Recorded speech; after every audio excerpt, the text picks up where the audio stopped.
Welcome, age of vintage society. If you live your life away from the limelight, you rest more. The realistic word of Faten Hamama, an iconic lady who was not just a cultural beauty personified, but a powerhouse of early Egyptian cinema.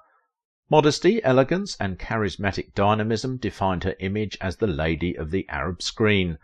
Her affairs with Omar Sharif arguably made one of the best love stories of the golden age of Egyptian cinema. How Faten Hamama and Omar Sharif's controversial kiss shook religious beliefs. I want you to know, my viewers, how much I appreciate you. Without your support, these videos wouldn't be possible. Thank you for those who hit the thanks button and for the Patreons. Critics believe that Faten Hamama is an embodiment of the earliest era of Egyptian modernist sophistication. Her charm no doubt radiated among thousands of fans who historically remained loyal to her prowess and strong display of talents. Those privileged to see her on-screen performance will agree to her captivating charm as a woman. The long dark hair, the intricate eyes, and her sugary, coercing voice depicted raw emotions. Sadly, she is no longer with us, but before her demise, Hamama kept her fans wondering and wishing a lot of things about their romantic life. The effect of her love with her countryman, the famous Omar Sharif, is the type that left thousands of fans, especially men, with a new theory about having a fruitful affair with wealthy ladies. Omar is one of those you can describe as a classic citizen of the world. He lived an international nomadic lifestyle that critics say put him into loneliness after his epic affair with Hamama. Faten Hamama and Omar Sharif are two great talents that won the hearts of the Egyptian masses in Youssef Kahin's 1954 film, The Blazing Sun. That movie also created one of the most romantic fantasies between the two, and for the following 20 years, Sharif and Hamama became one of the most cherished celebrity couples in Egypt's film industry. While their marriage eventually ended, their career outing may have left a lasting legacy in the entertainment community. There is a strong reason to believe that the affair with Hamama portrays Sharif as one of the most confident men in Egyptian history. Though he did admit to being intimidated by her personality, it did not stop him from achieving his aim. Her name is Faten Ahmed Hamama, born in 1931. She was an amazing Egyptian film actress and television personality who later ventured into movie production. She was the first wife of Ez el-Din Zulfikar and made her first film as a child in 1939. Then she was just 7 years old. Within her extended career in the entertainment scene that spanned over 60 years, she appeared in over 100 movies. Although she began with minor parts, her natural charm and bit-by-bit successes put her in the limelight as she established herself as a centre of attraction that today made her one of the leading actresses in Egyptian cinema. And by 1996, 9 of Hamama's movies were among the top 100 movies in the country's history, as published by the cinema critics of the Cairo International Film Festival. Faten Hamama was one of the modest Muslim ladies raised in Mansoura, Egypt, in a lower middle-class family. She described her birthplace to be the Abdin quarter of Cairo. She became interested in dramatic activities when she was 6. The same year her father took to the theatre to watch an Asia Daga movie. On what inspired little Hamama, it was reported that while the show was ongoing she had told her father that when the audience applauded Asia, she felt they were applauding her. Growing up under a loving and caring father made petite Hamama brave and inventive, and when she emerged as the queen in a children's beauty contest, it was an early sign of beauty and brain. Her father, sensing his daughter's interest, decided to put his best foot forward until the opportunity came. As soon as he heard that director Mohammed Karim was looking for a beautiful female child to act as a little girl alongside the legendary Egyptian actor Mohammed Abdel Wahib in the film Yuma Said, he quickly sent Hamama's beauty queen photograph to the director.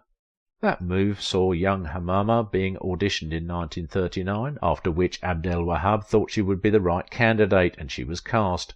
Her little contribution to the movie got her remarkable attention, as the audience likened her to an Egyptian version of Shirley Temple.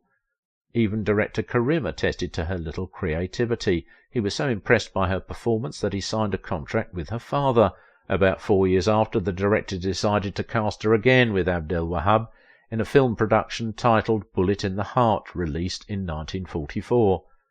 Her creative journey as an actress, of course, began in earnest with another role in 1946, Dunya, Universe. Because of the overwhelming accolades, Hamama decided to professionalize her talent by acquiring more acting knowledge, a journey that became a reality when her parents relocated to Cairo and commenced lectures at the High Institute of Acting that year. Not too long, and as was customary in the entertainment industry, director Ez Eldin Zulfikar fell in love with the young beauty as she was filming Abu Zaid al-Hilali, and soon after were married. That union lasted for about 7 years before an inevitable divorce came in 1954. Expectedly, Hamama spoke of her affair with Zulfikar as being more than a student's appreciation and love for her teacher, but when the time for separation came, it was natural that they go their separate ways. Although they remained close pals because Hamama still starred in many of his movies even after divorcing him. Before I forget, that marriage produced a daughter, Nadia Zulfikar. 1954 was a romantic year, the year Hamama decided to co-star with Omar Sharif in a film, and what is more, the movie had an unusual kissing scene, which critics say was very rare based on several circumstances, including, but not limited to, religious beliefs. But something happened during the filming. They did not just kiss, they took the kissing off-screen and fell in love. From that moment to date, fans and critics have not stopped talking about them as the two whose fates are tangled. Their love, placed side by side, is said to have the power to reduce bitterness and pleasure, without resolving the contradiction between them. That was how the famous Faten Hamama, well revered as the Lady of the Arab Screen, stooped to conquer the young actor of the people in a manner that could not be easily erased in the history book. Hamama is widely adored by her society as the ideal embodiment of the screen, not only of Egyptian and Arab womanhood, but a depiction of how the Egyptians see themselves in the wider Arab community. She would be best remembered for her pivotal role as Amna in The Nightingale's Prayer of 1959, a movie adaptation of the eponymous novel by Egyptian author Taha Hussein. Her performance in that production was highly remarkable. She was seen portraying a young lady from Hamlet who, with harshness, struggled to restore the family's integrity after her sister got killed by an uncle because the lady allowed herself to be seduced by a young engineer, portrayed by another screen legend, Ahmed Mazar. Responding to questions about that movie sometime in 1963, Hamama stated that her favourite career role was in The Nightingale's Prayer. On the opposite, she hated melodrama as a matter of choice, referring to her role in the 1960 Among the Ruins. A very creative lady who is aware of what it entails to be a stage performer or act for the camera. She hinted at how theatre performers need to carry their audience along in their performance, while filmmaking has to do with the artistic effort of both the talent and the producers, which would depend on their craft ability. Her position as a producer also allowed her to learn a lot about an aspect of the film industry. Filmmaking is a task that requires the producer to think fast with the same feelings, the same tone in between scenes that are not in sequence, she was quoted. Her success story in the industry would not be complete without a brief mention of her connection with Omar Sharif. It seems her creativity was interwoven with him. Their 20 years of marriage produced not just a son, Tariq, it created the kind of buzz that the gossip media like to masticate on. Apart from appearing in several films together, Hamama and Sharif's brilliant influence on society, critics said, helped grow the movie industry in their country, which was at the time passing through regrettable political confusions of decolonization and freedom. Their act together was wonderful, as seen in Struggle in the Valley, Our Best Days, and the Egyptian version of Anna Karenina's The River of Love in 1960, just to mention. She was bold and confident to talk about social values on the screen. There was also an element of a chaotic romantic life about this great lady. Hamama was fingered for her affairs with several Egyptian leaders. I hear that she once rejected the position of a spy after politicians tried to recruit her for the purpose. Hamama is described as the lady who rejected orders from above to have her act in a patriotic film, God is With Us, following Abdel Nasser's Egyptian military takeover in 1952, That is the character this beauty and brain were made of. Her strong and spirited persona manifested in several conversations she had with the press. In one instance Hamama was seen questioning why she was always appearing as an idolized star in the public eye any time she was billed to perform, which puts her under pressure at each point in time to always live up to expectations. On whether she would like her children to follow in her footsteps in the entertainment scene, Hamama had advice for young minds and anyone who cares to listen, not just her children, when she said, "I want them to live their lives. If you live your life away from the limelight, you rest more." A wise word by a famous lady who had seen it all. The iconic love story between Michel Khalhoub, famously known as Omar Sharif, is a metaphor for the ancient style of contemporary love. Recall that Hamama was a core Egyptian Muslim of a relatively poor family, while Sharif was from a wealthy Catholic background in Alexandria.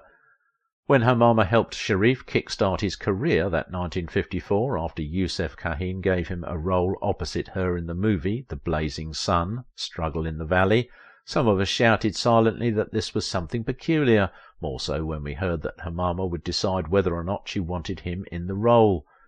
Observers say out of anxiety upon meeting the famous star, Sharif began rehearsing Shakespeare's famous lines in Hamlet, to be or not to be. Analysts said she was pleased with what she saw of him. Perhaps she saw something more than just a co-star, and she instantly approved him for the role.